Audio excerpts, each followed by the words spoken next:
ଆମର ପରିବର୍ତ୍ତନ କରିବାକୁ ପଡିବ, ତାକୁ ସଶକ୍ତି କରିବାକୁ ପଡିବ ଯେ ଆମେ ମହିଳା ମାନଙ୍କୁ କେତେ ସହୁଛେ।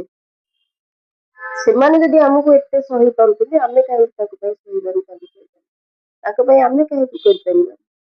ଏଇ ମାନସିକତା ଯେତେଦିନ ଯାକେ ଆସିନି ସେତେଦିନ ପର୍ଯ୍ୟନ୍ତ ମୁଁ ଭାବିବି ଯେ ମହିଳା ମାନଙ୍କର କୌଣସି ପ୍ରକାରର ସ୍ୱାଧୀନତା ମିଳିପାରି ନାହିଁ।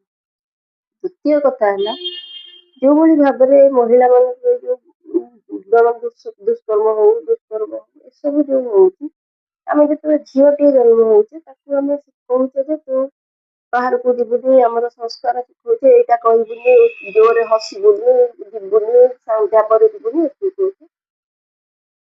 ପୁଅକୁ ବି ଆମକୁ ସେତିକି ଶିଖେଇବା ଦରକାର ଯେ ଅନ୍ୟ ଝିଅକୁ ଦେଖିଲେ ତୁ ମା ଭାବିବୁ ନହେଲେ ଭଉଣୀ ଭାବିବୁ। ଯେତେବେଳେ ମହିଳାଟି ଅସୁରକ୍ଷିତ ହଉଛି ତା ସମାଜ ପାଇଁ ସେତେବେଳେ ପୁରୁଷର ଦୃଷ୍ଟି ଯୋଗୁଁ ଅସୁରକ୍ଷିତ ହଉଛି। ସିଏ ଯଦି ତାର ଦୃଷ୍ଟିକୁ ଯଦି ସଂଯମ କରିଦେବ ଆମର ସମାଜରେ ଏସବୁ ଆଉ ଘଟିବ ନାହିଁ। ନିଶ୍ଚିତ ଯେମିତି ଆମେ ପିଲାବେଳୁ ଝିଅଙ୍କୁ ସଂସ୍କାର ଶିଖଉଛେ, ଯଦି ପୁଅ ମାନଙ୍କୁ ବି ଆମେ ସଂସ୍କାରିତ କରିବା ତ କୋଉଠି ନା କୋଉଠି ସମାଜର ପରିବର୍ତ୍ତନ ନିଶ୍ଚିତ ହବ।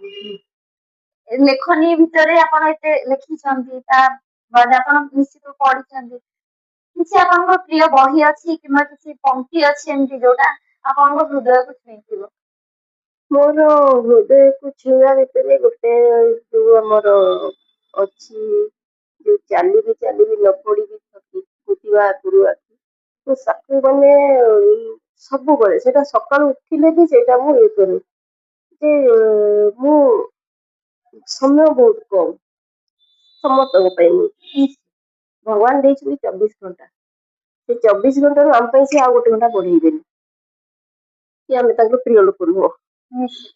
ତ ଆମକୁ ବହୁତ ଯେତେ ପାରିବା ଆମେ ନିଜକୁ ସକ୍ରିୟ ରଖିବା।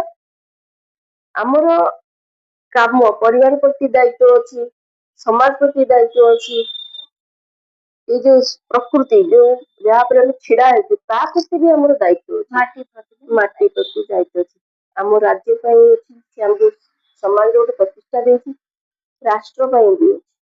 ରାଷ୍ଟ୍ର ସର୍ବୋପରି, ଯଦି ଭାରତ ଆମର ନଥାନ୍ତା ଆମେ ବି ନଥାନ୍ତା। ତ ଏ ସବୁର ଦାୟିତ୍ୱକୁ କର୍ତ୍ତବ୍ୟ